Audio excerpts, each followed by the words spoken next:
Now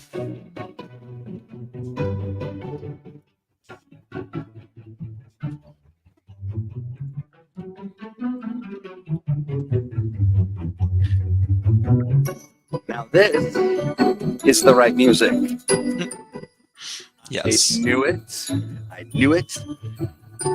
But it's Mumamo, your weekly program dedicated to why the greatest superhero tabletop role-playing game known to man and beyond.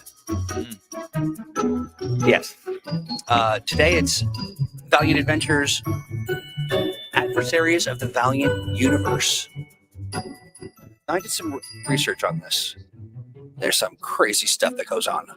Right. This is great. Chat, you know, you're always here to give me the business. Grognard Piper says, aha, first one here, and I'm early AF, which means early awesome friend. Shane Donato Hoffman says, hello, Grognard Piper. Ooh, I think that might be him saying, I was here before you. Who knows? Or maybe not. Hey, I've been reading lots of Valiant trades in proper order. Oh, good. Well, Grognard, we're looking forward to if we stray from the continuum, do help us get back on track. RC says, happy Mumamo, y'all. Claude's, I need to get on the Valiant reading train. Why do so many comics exist? I know. True. So many. So many. So many. Gerald says, happy Mumamo. Yes, okay, good. I'm glad you read them all in order. Grognard is doing his reading. Raymond says, starts to get ready to blast the air horn to wake up Troy. You don't want to wake me up too early. Rebel Moose has it. If you wake up Troy too early, you get 6 more weeks of winter. That's not the worst thing that happens to you if you wake up Troy early, just by the way, as somebody who has roomed with Alex Troy says as at someone Gen who's Con. roomed with Troy. I'm a little cranky. I don't remember it, but, here's the thing. I love these two guys. Alex and Steve, you can wake me up anytime. I might be a little cranky or grumpy, but I'll get over it when I realize it's you and you're not some kind of monster in the night attacking me. I am a monster in the night. Right. I see. Hey, David Bodie, good to see you. Good Mumamo unto thee. Valiant Adventures, Early Apple Farm. What am I missing, Claude? Oh, my PP, says Tempo. Early Apple Farm is early AF. That's another AF. Yes. Early AF. Ah, yes. That is it. Mastermind of Pook says, just pour coffee into Troy's face, and that perks him up. I just have to hang around over the coffee, maker. Kind of get some of that juicy caffeine. I'll go in through my mist system. Is Valiant still having trouble getting material out now? I don't know. I think that they're okay now. I have not witnessed any struggles, from my vantage point. So yeah, that's yes. Alex says, "Get you, Cloud, gentlemen." So adversaries of the Valiant Universe. That's us. What? That's us. The most well-known adversaries of the Valiant Universe here, Alex. Yeah, don't mess with me. Right. I'm part of the problem. And my motto is, why be part of the problem when you can be the whole problem? Hey, yeah, own the whole problem. I dig it. Oh, you know what I'm reminded? Before you start, I just looked up and I saw that someone gave us a heart over on the old Facebooks. So wherever you are right now, there's a couple things you need to do.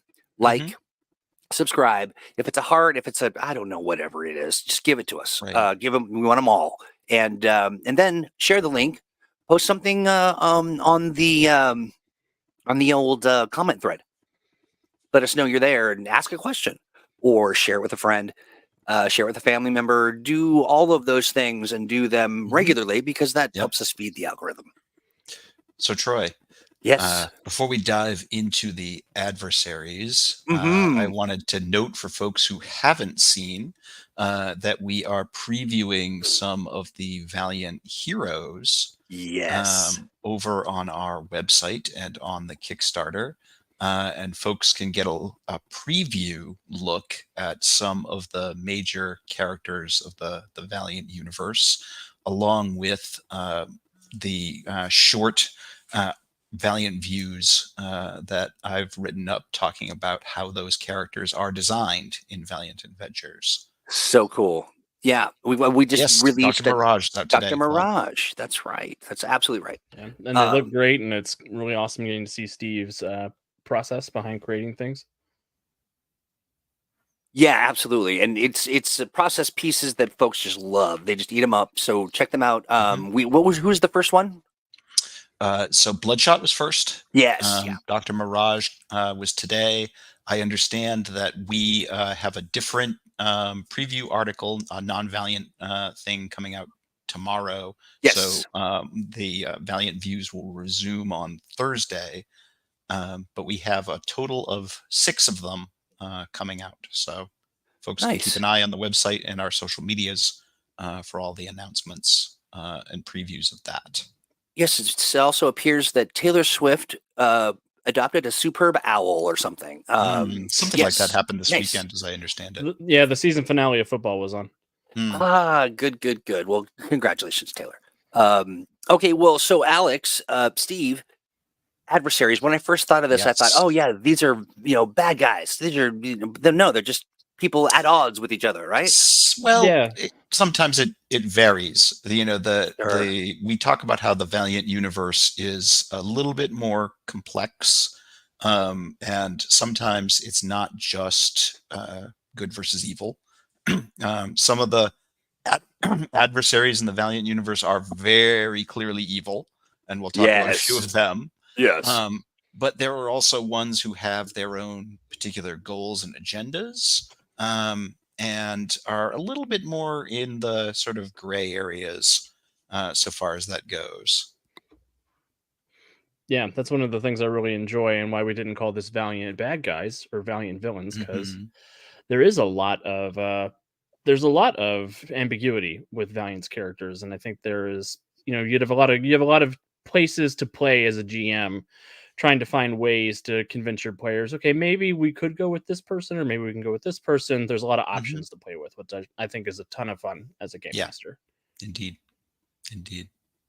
In fact, along those lines, Grognard Piper mentions that Toyo Harada is probably the biggest adversary of the Valiant Universe. We were just unpacking that character before we started. Yeah. I think he's also probably the poster boy for our characters are ambiguous. Yeah, indeed. Yeah. Because Harada, we were talking about this before stream, but Harada is very Magneto coded in my mind. Yeah. You understand where Harada is coming from. You don't necessarily agree with what Harada's methods are, but you get the experiences that have led him to this point in his thinking about things. For folks who aren't familiar, Alex, you want to give a quick summary of Harada's background? Yeah. So Toyo Harada was he was a citizen in Imperial Japan during World War II who witnessed one of the nuclear bombs going off, and around that time his powers activated. That was one of the triggering events for his Psi-Ot transformation. Yep.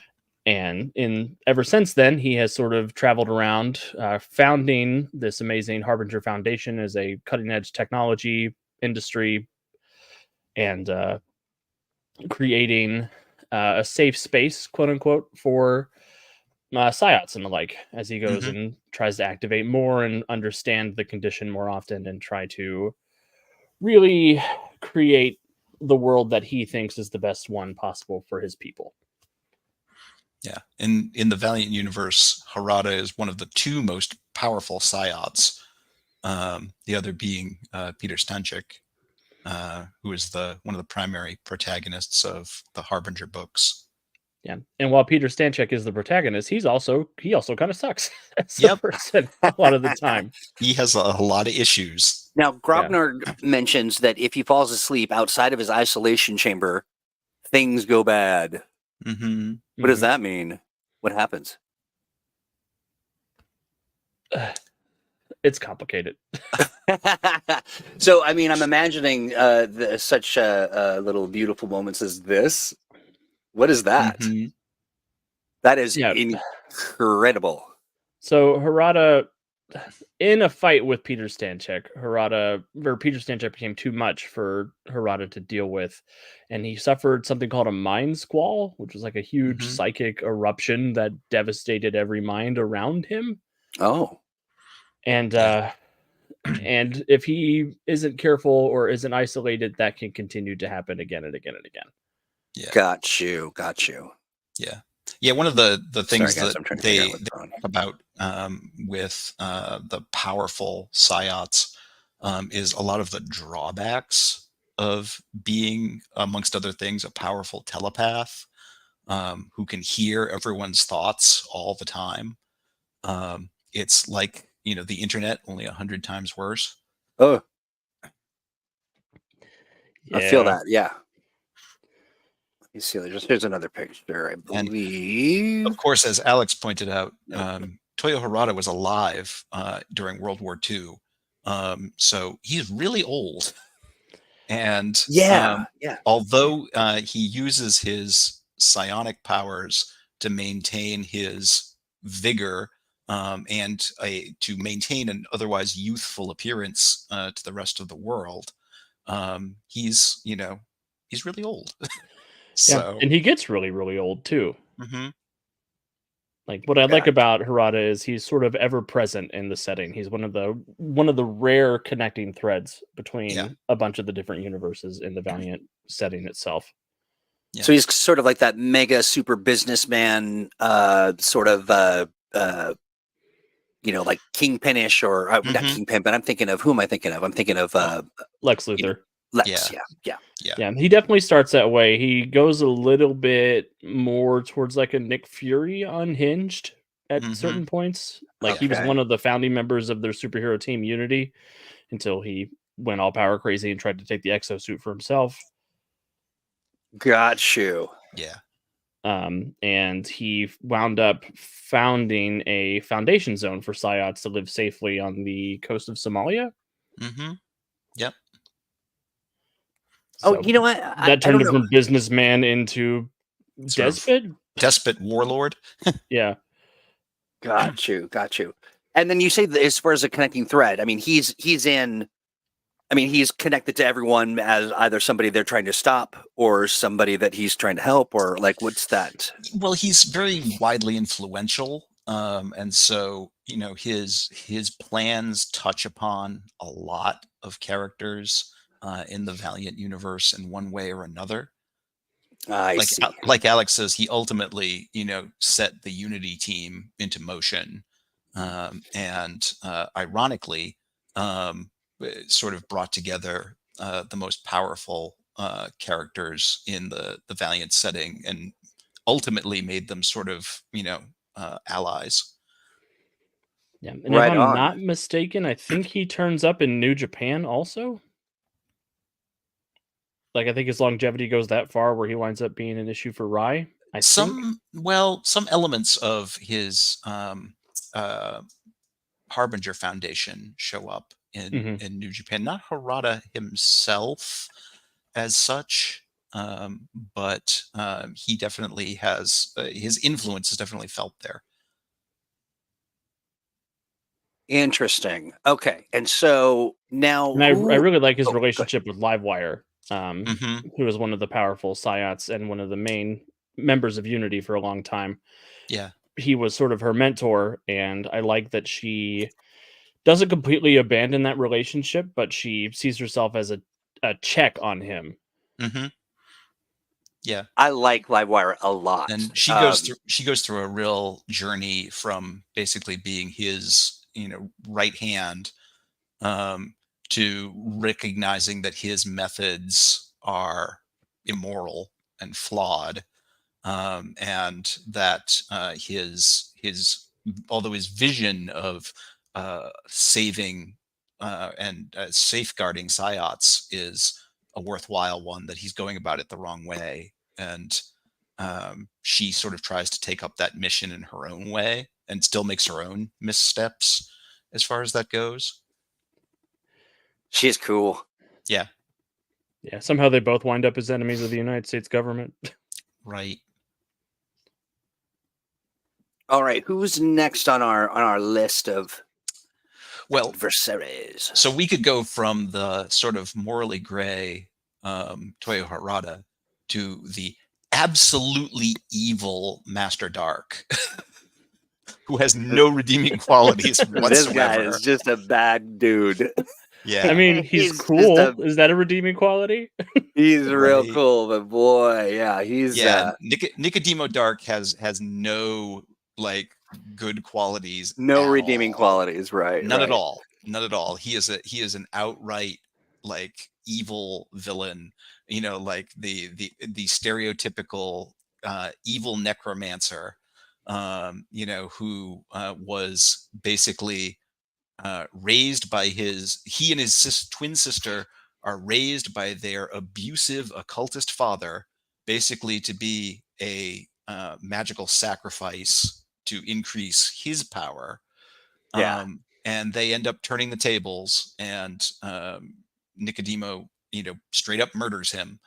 It sort of in self-defense, but pretty much things go downhill from there. Now he's diametrically opposed to. He is primarily an enemy of Shadow Man. Yeah, that's and right. in fact, it's established that the whole Shadow Man legacy, because of course Darque is a necromancer and a sorcerer, so he's also been alive since basically the Civil War. And so it's actually established that the whole Shadow Man legacy basically exists to fight him. And to protect the world from his attempts to gain more and more access to the powers of the dark side. Once The again, dead why side. be part of the problem when you could be the whole When problem? you could be the whole problem. Yep. Exactly. Yep. I'm having a hard time finding, at least initially, anything on his sister. Is that? His sister Sandira is a little bit more nuanced, but only a bit, only by comparison to him. She initially tries to break away from him, and there's the whole thing about their backstory. But the two of them are just sort of permanently connected, and she goes through a phase, in fact, of trying to have him killed, so that she can have her, sort of her own life without him.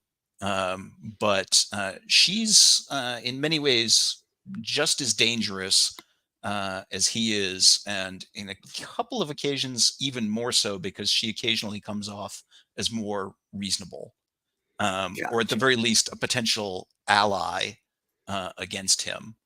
But that usually doesn't end well for people who end up working with Sandira, as Ninjak, amongst others, finds out.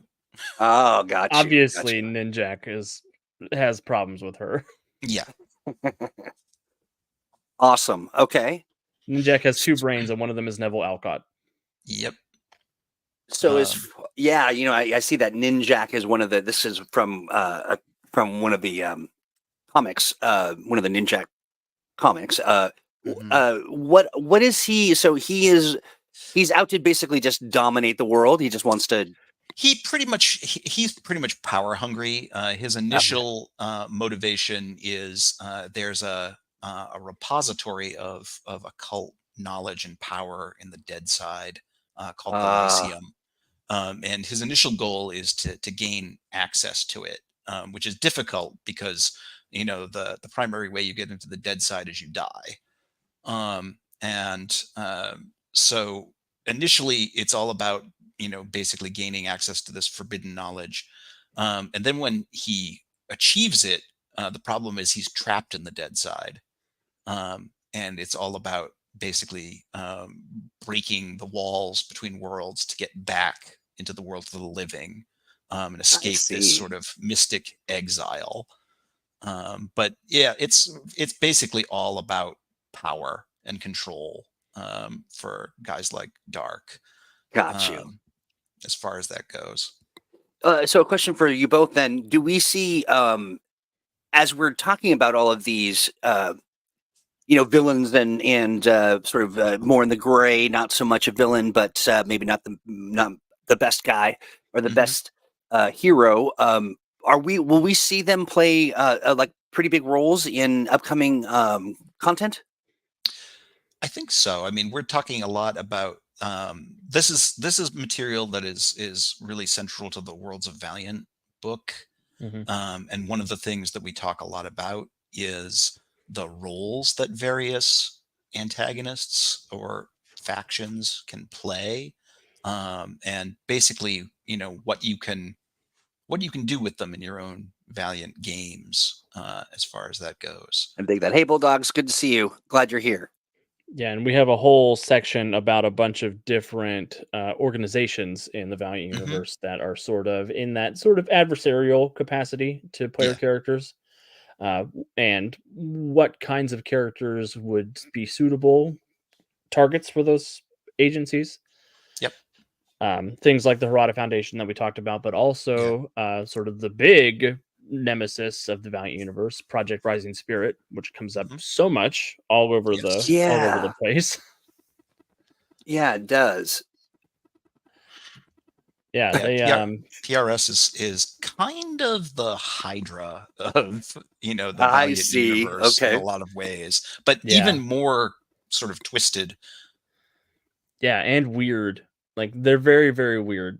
Yeah, as an organization. Very much so. Very much. In what way? Like that. So it's kind of like a blend, I think, between AIM and Hydra, where it has a lot of high tech stuff. It's a lot of weird government government influence and black ops and things like that. But it also has this semi mystical religious origin. Okay. Project Rising Spirit was founded in 1850. And it has been sort of in the background doing a bunch of secretive things, building patents, trying to create a bunch of different super soldiers. Like they're responsible for the creation of Bloodshot and the other nanite infused soldiers. Right. But they're also like one of the cults that helped with the formation of Archer, and they're trying to bring about the end of everything. The sect, the Null are a big part of that interconnected web of weird cults. The 1%, is that them? They're part of that. Yeah. And what was the thing? The Null? Yeah, the Null. They're the Null, like NULL. Yes, they're an enemy of the Geomancer. Yeah, they're basically sort of anti-life. Yeah. Got you. Oh yeah, they look pretty. And Project Rising Spirit also has a particular role in being both sort of the primary antagonists for psiots, because they have a particular notion that psiots are sort of an existential threat to humanity. In that, sort of like, they're the next stage of evolution and they will, dominate or replace ordinary humans.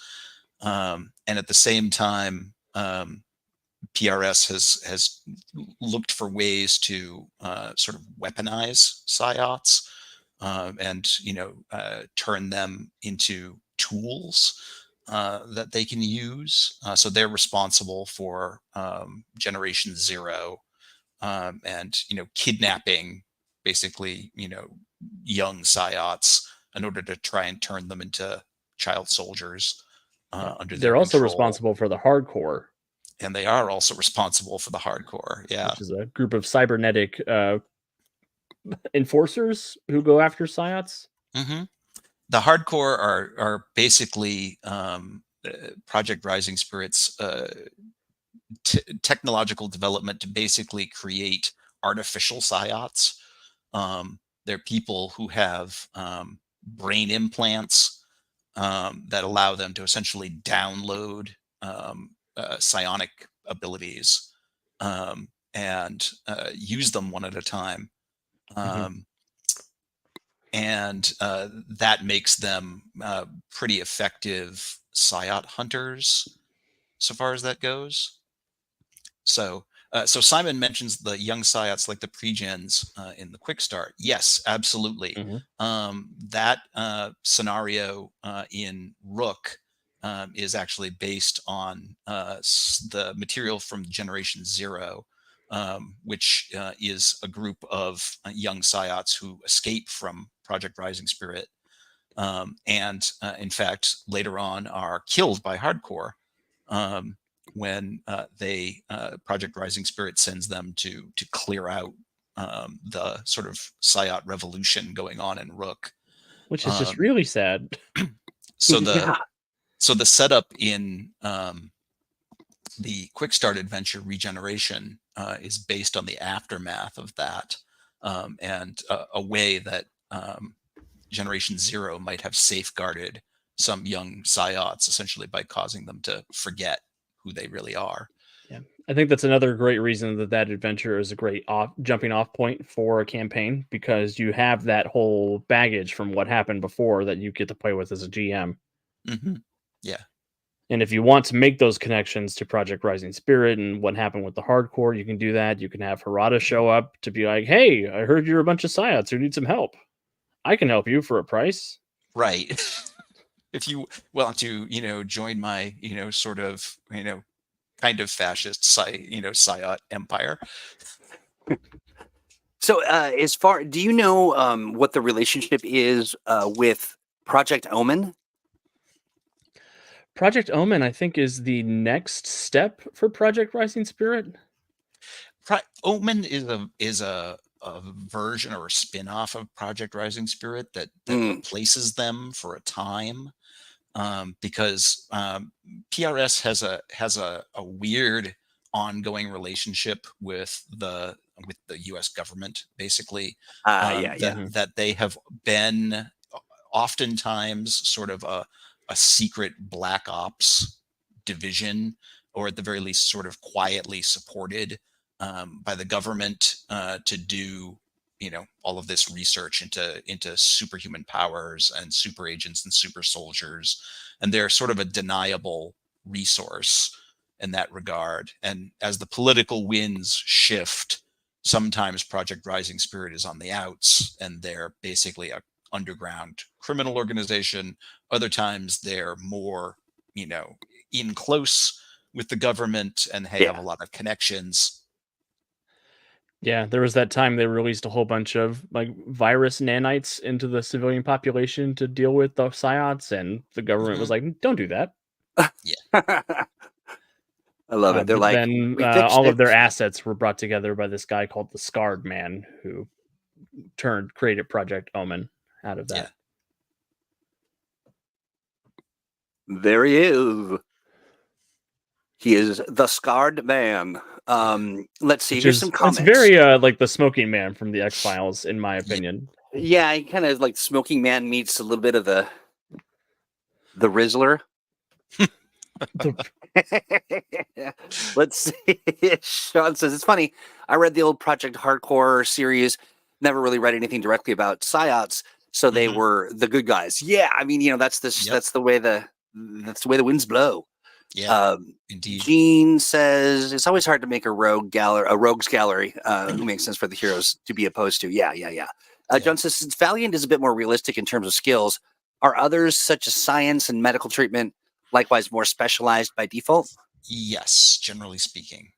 I mean, the treatment skill is still the treatment skill as far as that goes, but expertise is going to tend to be a little bit more focused. You're not going to have a lot of characters who have expertise science.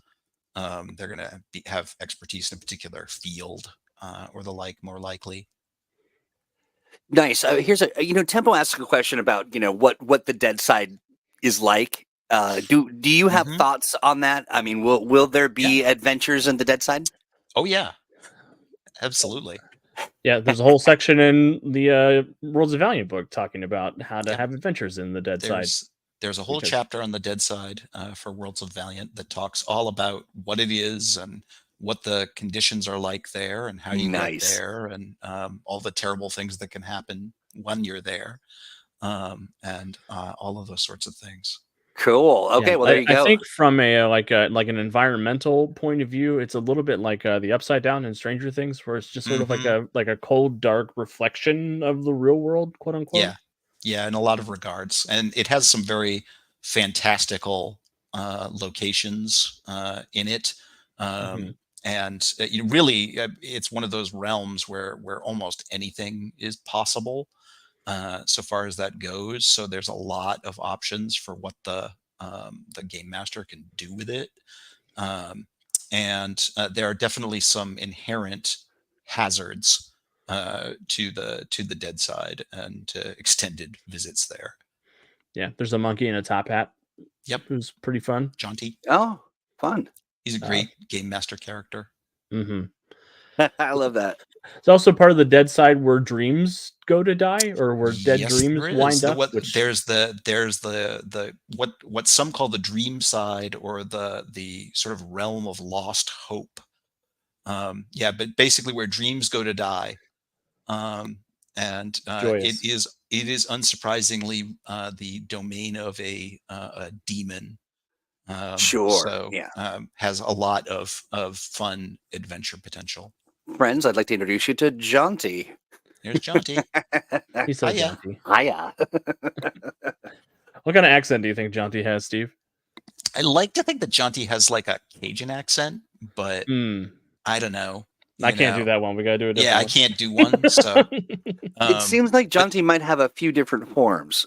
but Jaunty is absolutely like a perfect game master character. If you want to like give advice to your player characters, or just have a monkey in a top hat tell them they're being dumb, he is your go-to guy, Great. That is Honestly, awesome. every game master should have one of those. right?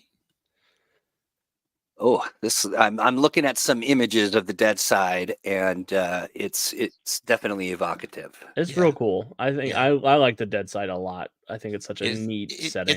it's a really a hugely interesting adventure setting, and honestly, the one thing Worlds of Valiant points out is that the Valiant universe is just full of interesting adventure settings as Mhm. Yeah. far as that goes.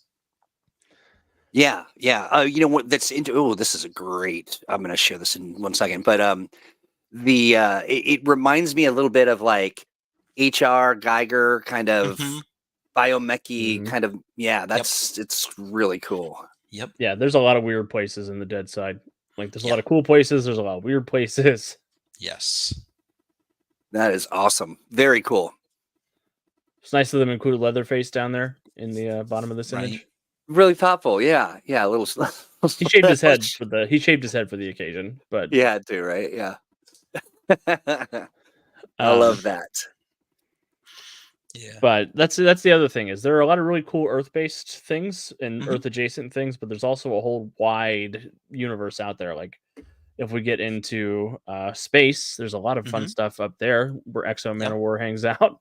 Yeah, indeed. Well, I mean, just Planet Gorin alone is got a lot of fun potential as a adventure setting. But somebody was asking about the evil alien empire a while back, and the answer is technically there was an evil alien empire. It really doesn't exist anymore, but um, the part of Exo Manowar's backstory is there was an alien empire called the Vine, um, from the actually from the Alpha Centauri system, originally, and the Vine spread throughout known space, and their thing, there they are, weird looking spider guys with multiple eyes. Um, I think you they're know, cute. they spread through the galaxy, and had a thing for leaving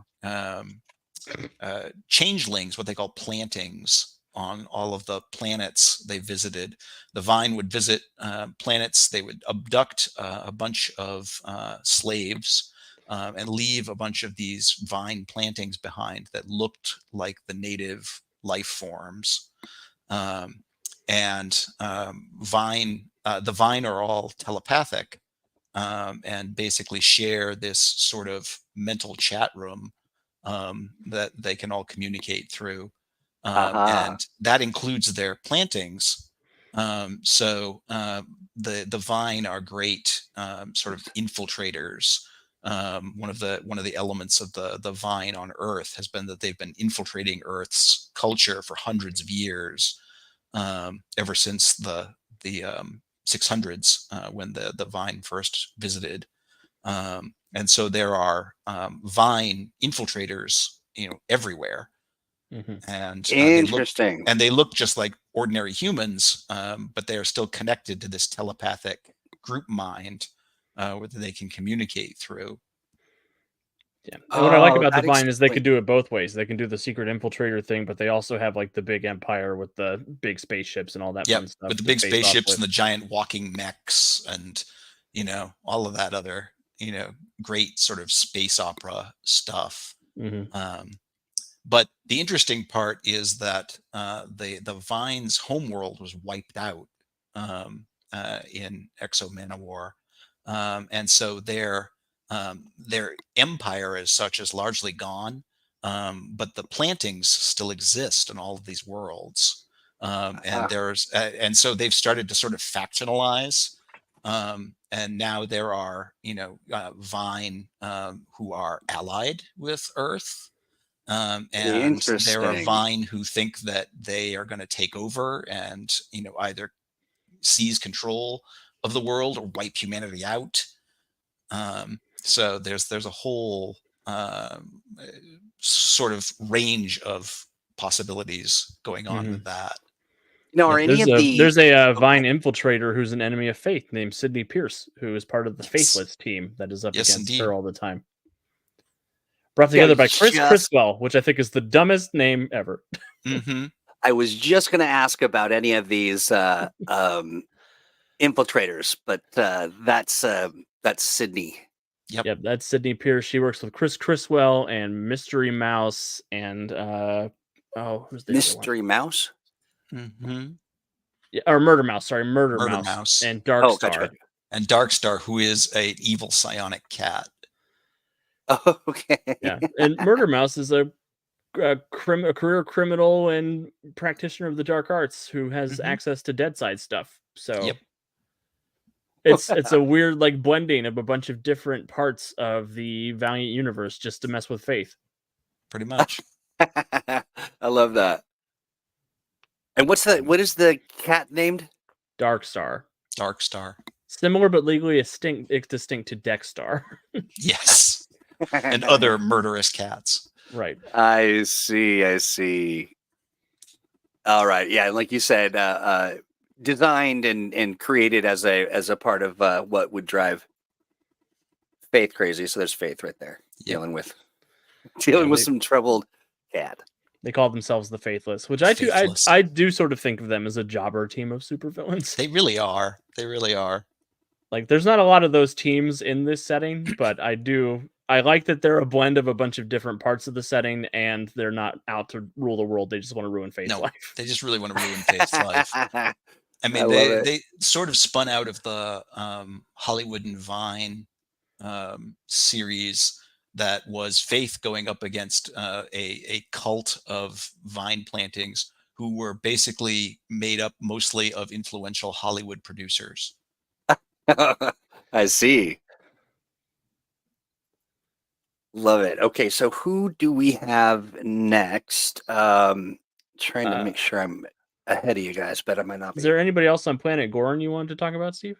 So yeah, Planet Gorin is an interesting element of the setting. Basically, there was a whole arc in Exo Manowar, basically, where Arik seeks out this, he leaves Earth and he seeks out this other planet where he just wants to give up the Shanhara armor and just go back to being, an ordinary person, just a regular Visigoth again. He basically goes to this, planet that is really super like Sword and Planet, like pulpy, John Carter of Mars type of setting, where, he like gives up his armor and he's just going to be a regular old blacksmith and, all of that sort of stuff.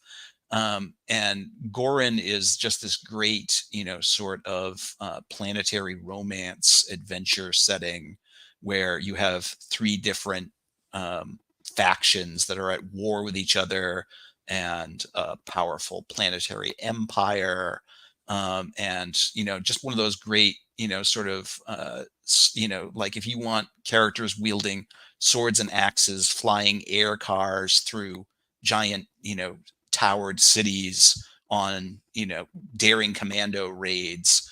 That's what Planet Gorin is all about. It's all, exciting war adventures and, all of that sort of a thing. And, the initial war gets settled, but after trying to rule the place for a while, Arik basically just sort of gives up and leaves. He's just like, yeah, you guys settle it amongst yourselves. I'm out.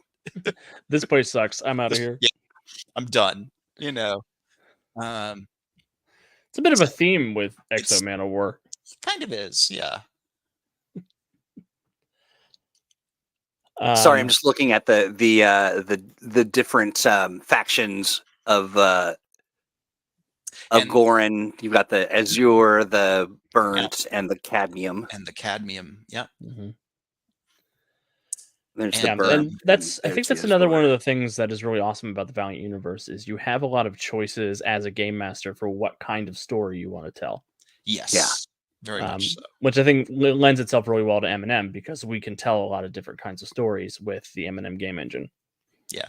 Whether you want to do like sword and romance, planetary adventures, or science fiction space opera, or occult horror, or sort of near future, next generation of evolution of humanity type stories, amongst other things. You can do all of that. In fact, Nate Robbins talks about Britannia, which is Alex. Awesome. I love Britannia. If you want to do a sword and sandals epic, you can set an adventure in Britannia, but Sword of Sandals by way of Cthulhu, right? It's set in 60 AD in Rome-controlled Britain, and you can play characters who are part of the Legion, who are trying to stop the cult of Orcus, basically, from doing a whole bunch of terrible demon things all across the land. You have to deal with Nero, who was a power-crazed Caesar at the time. Mm-hmm. So you could get into the politics of Rome. If you want to set a story in Rome, you can get mixed in with all of that great stuff. Right. You can tell gladiator stories. You could tell there's a story arc in the Britannia books that takes place in Egypt. So there's a ton of different parts of the world that you could head to. You've got all of the cultural and magical elements of Celtic Britain to weave into that. Yeah, it's got a lot of potential as basically a sort of fantasy horror setting.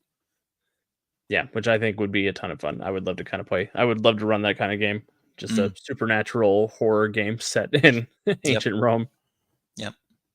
Yeah. So we've talked about the dead side. We've talked about some other places. What are some other settings? You talked about Gorin. Go ahead. Sorry. I think one of the other key ones that Alex wanted to mention, semi-related to the dead side, is the Faraway. Yeah, I really like the Faraway. I think that's my favorite of the ones in the Worlds of Valiant book that we're covering so far. Mm-hmm. Yeah. Which is crazy because it doesn't show up very much in the comics, but I think it is the coolest idea they've had. It's kind of like the garbage disposal at the end of the universe. Like anything that goes missing winds up down there. Yep. And it leads to this weird blend of a bunch of different elements. Like Amelia Earhart leads the Roanoke colonists against General Redacted, who is just a thinly veiled Douglas MacArthur in a war, and there's dinosaurs there. Right. I see this. This is great. Yeah, and it's so cool because the Faraway is also a little odd because everything that is there naturally is just another reflection of stuff that is in our world, but never changing. Like time doesn't happen there. So the water there, instead of being water, is like this almost transparent steel that Archer jumps off a cliff and breaks his legs trying to land on. Ouch. Like the trees and the leaves are all made of like rocks and crystals, and it's all unchanging. And General Redacted is there trying to rescue a group of Air Force pilots who disappeared there in 1945, and he goes a little nuts hanging out with little gray aliens. Like you do. Like you do. As you would, yeah. Yeah, and oh my god, he wages war against the Roanoke colonists and has been sending like technology back to Project Rising Spirit, but it doesn't work outside of the faraway because it basically just runs on imagination, but only in the faraway. Yep. And I love the little gray dudes. Like I wish more of them would show up. I think they're hilarious. It's so basically he's conscripted them into to be his army. Yeah, they're his so Air Force. funny. They fly around in their flying saucers, and they're very patriotic, and they're fascinated with probing. I was just going to say that's why they enjoyed General Redacted, because he's a fan. Yeah, General Redacted is a huge proponent of being probed multiple times a day. Yes, well, good on him. Now, who are the keepers of the timeless word? They are a bunch of cultists who worship Archer from the future. There are a lot of cults in the Valiant universe, like a lot. Yeah, and actually, this is where Ivar, Armstrong, and I think the Eternal Warrior all got their immortality was from the Faraway. Was from the Faraway, yes. They were sent there to find the source of immortality from ancient Babylon, and they did, but but they couldn't bring it back. Well, they did, but the problem was that when they when Ivar tried to use it, it basically wiped out the ancient city of Ur that they were from, but just made the three of them who were nearest to the ground zero immortal. Yeah, and then Ivar got imprisoned in the Faraway for a long time. Yep, and or an impossible to calculate amount of time, which is why he's weird now. Yep, which actually brings up the other great element of the Valiant universe. There's Ivar. Is that all of these wonderful, diverse weird settings, are additionally connected by the fact that there is time travel. And so you also have time travelers and dimension travelers who can go anywhere and could visit any of these settings in rapid succession if you wanted. Right. Nate Robbins points out that I did set the Penny Arcade adventure in the Faraway because I like it so much. Indeed. Oh, that's right. You did indeed. Yep. I mean, any excuse to have a T-Rex show up and attack superheroes is a good. I just thought you had. I just know you love a T-Rex. Yeah, you just love a T-Rex. I love a T-Rex. Everybody loves a good dinosaur fight. Yeah, I was a dinosaur kid growing up. Hey, you were the dino kid. I could. Yeah. That checks. Oh wow! Hey, it's 2:50. Yeah. We've been doing this for almost an hour. Yes. And I feel like we're only scratching the surface. Yeah, I've been absolutely 100% ignoring chat. I am so sorry. I've been just so immersed in this vibrant world. Go ahead, please. I just wanted to very briefly, Temp asks about Quantum and Woody's adversaries. And actually, I have been writing about them this week. The primary antagonists are a group called ERA, which is basically a secret society founded by Thomas Edison. That is intended to steal everybody else's scientific inventions and keep them secret from the world until they can maximize when they can profit off of them. Wow. So it's made up of this cabal of crazy mad scientists who are basically going around abducting other scientists and or stealing their inventions. And what are they called again? They're called ERA. It's the now I'm going to forget what it's called. Edison's Radical Acquisitions. Thank you, Edison's Radical Acquisitions. Wow. And basically, Quantum and Woody's dad is an inventor who develops a technology that ERA is interested in, and so they set into motion the whole series of events that leads to his death, and they're getting powers, and them ERA abducting them in order to figure out how their powers work and what that technology is based on. And it is, and I don't say this lightly, it is one of the kookiest organizations in the Valiant universe, and that's saying a lot. They really are. Okay. I mean, they're even still led by Thomas Edison, and as like a weird, bloated, like who's like a weird cyborg, like, technological Frankenstein. I see him there in the right, and then you've got someone with a cat, of course. Yep, that's Omaha Jack. Omaha Jack is fun. Yeah. Also, Carl Sagan is on the team. And a guy named Carl who looks mysteriously like a particular astronomer happens to be a member. But yeah, there's also Betamax, who's a cyborg who faxed his human consciousness. He's a cyborg from the 80s. Yeah. That is so funny. So they're really there just to maximize profits. That's really what their whole. I see. They are just about greed and controlling technology. Funny. Yeah. And there's Hazmat, which is like my second favorite name pun ever. Yep. After Nunchuck from Despicable Me. Yeah. There's a nun named Chuck who uses nunchucks. I see. Here, yes. Well, Hazmat is quite a striking fella. Yeah. He's got a good look to him. He works with a lot of radioactive materials, as you can tell. Yes. Yeah, there's also the Nightmare Brigade, who's part of this. I just wrote up the Nightmare Brigade. They're the worst. They're genetically engineered monsters that are based on the most common fears: spiders, clowns, and needles, all combined into one thing. Only because the crazed mad scientist who designed them couldn't figure out a way to incorporate public speaking and fear of heights into them. These, wow, yeah, those are pretty. There they are. Those are pretty nasty. Yeah, don't like them. Don't like them at all. Yeah. No, no, not a fan. They have a great affliction attack as part of their stats. It would be really funny if when they showed up, they gave you a paper and they said you had to give this presentation to us now. Right. That's right. Yeah. That's awesome. Oh, who are the two guys? Is that John 1 and John 2? What's their name? Johnny 1 and 2. Johnny 1 and 2, yes. Nice. Yeah, these they're so now Johnny 1 and 2, are they they're pals? They are brothers. Okay. And members of ERA. I see. Crazy mad scientists. Yeah, I see. They're the ones calling. Yeah. Okay. Their other leader is the Crone, who has a bunch of different clones. Yep.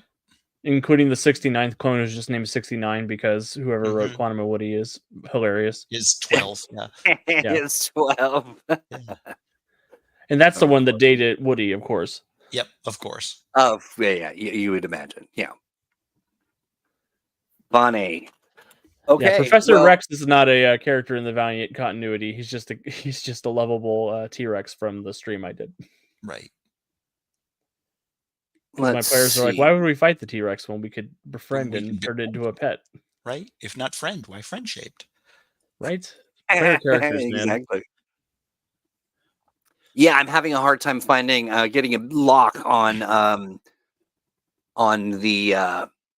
69, but I'll keep looking. Though I do want to know if we've adequately, or just at least have we done this enough, addressed the goat. Oh, Vincent Van Gogh. Yeah. Yes. He's not an adversary. He's friend shaped. No, exactly. Yeah, but doesn't he he join Quantum? And, yeah, right. Yeah. I mean, the Spotlight Hog. I guess you'd call that an adversary. Sure. Yeah, Vincent Van Gogh has an entire arc that I really wouldn't want to spoil for anybody who Yes, has read Quantum and Woody. yeah, yeah. But there's a whole story there, and I get to write up Vincent Van Gogh, so I'm looking forward. Oh, nice. Let's see here. Yeah, I Trying think to. the only other like setting we haven't touched on, and we'll just talk about it very briefly, is the Stalinverse, Mm, Oh, which is where Divinity is from, and it's another one of the big like those. Divinity is one of the most powerful characters in the Valiant universe. yep. Divinity has like reality warping and time Basically unlimited. manipulation and all of the powers. But there's a few cosmonauts who come back from the unknown as real bad enemies to deal with, like super powerful up into the high power level, like 16, maybe even up into power level X range. Guys like Casimir, David Camp, the cartographer. Yep. Yeah, but the unknown is an interesting place that. Yeah, I had a lot of fun writing that up, actually. Yeah, do you want to talk about that a little bit, Steve? Yeah, so the unknown, real briefly, is basically sort of this metafictional universe where rather than the laws of physics, things are basically driven by the laws of storytelling. And like Alex says, some of the human characters who interact with the unknown essentially get the ability to just rewrite reality in our universe. And characters in the unknown are very, very much sort of like characters who step out of fiction into our reality. And so there are a lot of interesting interactions, and there's a lot of basically sort of what I call sort of story challenges, where things are driven by, fictional narrative rather than, anything else. So like how characters get from place to place, for example, is about like a travel challenge because it's about the story of their journey rather than anything about how fast they go or, anything like crossing an actual amount of distance. It's a really interesting place to play around with. Yeah, I could look at these comic books I could look at these comics forever. I'm seeing some. Am I right in when I say that this is? Hold on, let me show you. Is that in the upper left-hand corner here? Is that Dr. Mirage? I don't think so. I think that is one of the other cosmonauts. But that is that is definitely Red Sun XO, Red Sun Bloodshot, Red Sun Shadow Man. Right? Yeah. We could do a whole thing on the Stalinverse, though. That's a whole. Okay. Oh, you maybe. Okay. Here's why. I was like, why did I think that? But here's whomever she is. She has a look, and it kind of. But this is some kind of transfer of psychic something or other. Mm-hmm. But that's the other character that's doing it. Yeah. Not her. Not her beloved husband or whatever that's haunting her. Wow. Okay. So now we're at 3 p.m. We've got about a million other things to talk about, and not a lot of time today. So we are. Turns out it's really hard to break down a whole comic book universe in an hour. Right. Rebel Moose. I walk away for a few minutes and come back to a full screen of two gentlemen contemplating a goat. Yep. That's how it goes. I love it. How about this? Let's do this real fast. Steve, what's going on in the Steve Kenson cinematic universe?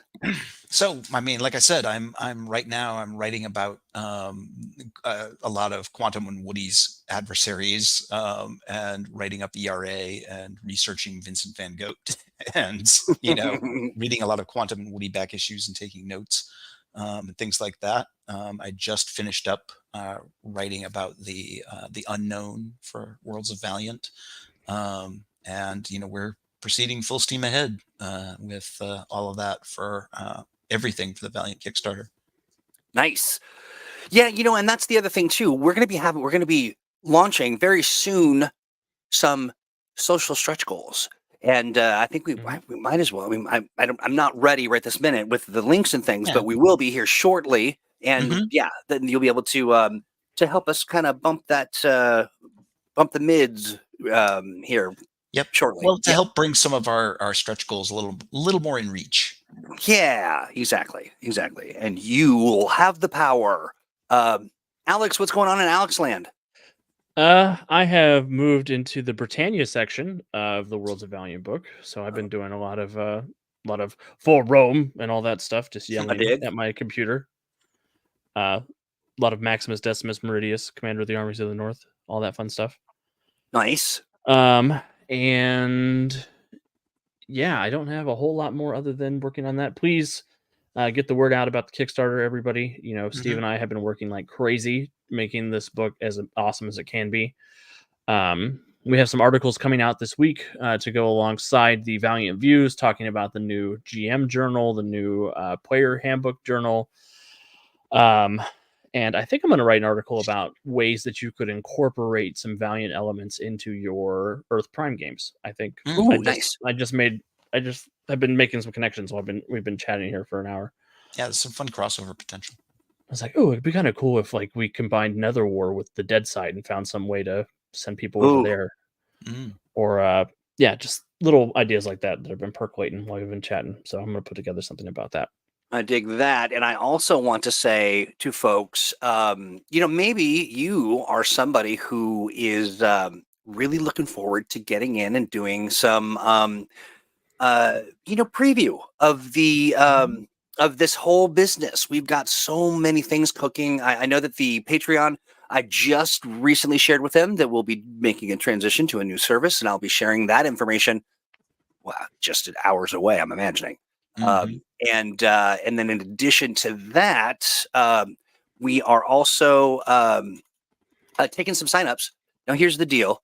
People who are in the Patreon, of course, you get front seat. Like you're there, no questions asked. And we'll provide a link for you to join that preview space. But in addition to that, can I do it in time?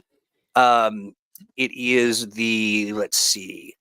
I would like to have you make sure you, even if you're in the Patreon, do me a favor and fill this out. I'm dropping a link, and it looks a little something like. There we go. I'm vamping, right?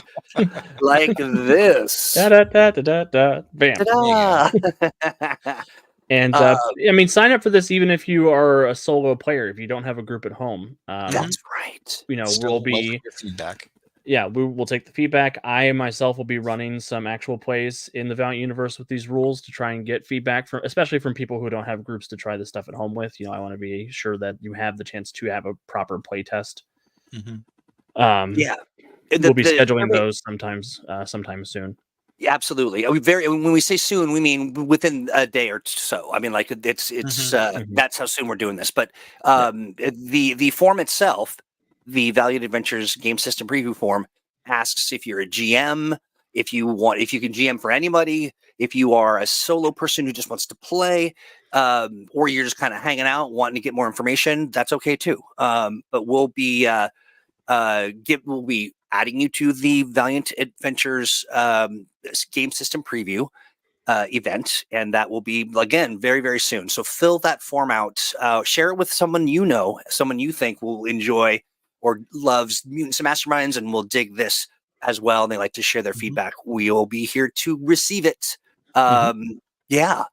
Oh yeah, Claude, definitely actual play folks for sure. Excellent, Gerald. I'm glad you signed up. Please. Yeah, spread the word. Okay, well, with that, friends, I think this is a jam-packed episode. Right? We had 6 bonus minutes. It's so nice. And we don't even charge them for it. Hey, friends, chat, thank you so much. Gentlemen, always a pleasure. Everyone else, we'll see you again here coming up on Thursday for Thursdage. And then, of course, we'll be back Monday for Mutants Masterminds Monday. But until then, have a great rest of your week, and we'll see you. Stay valiant. Take care, everybody. See y'all.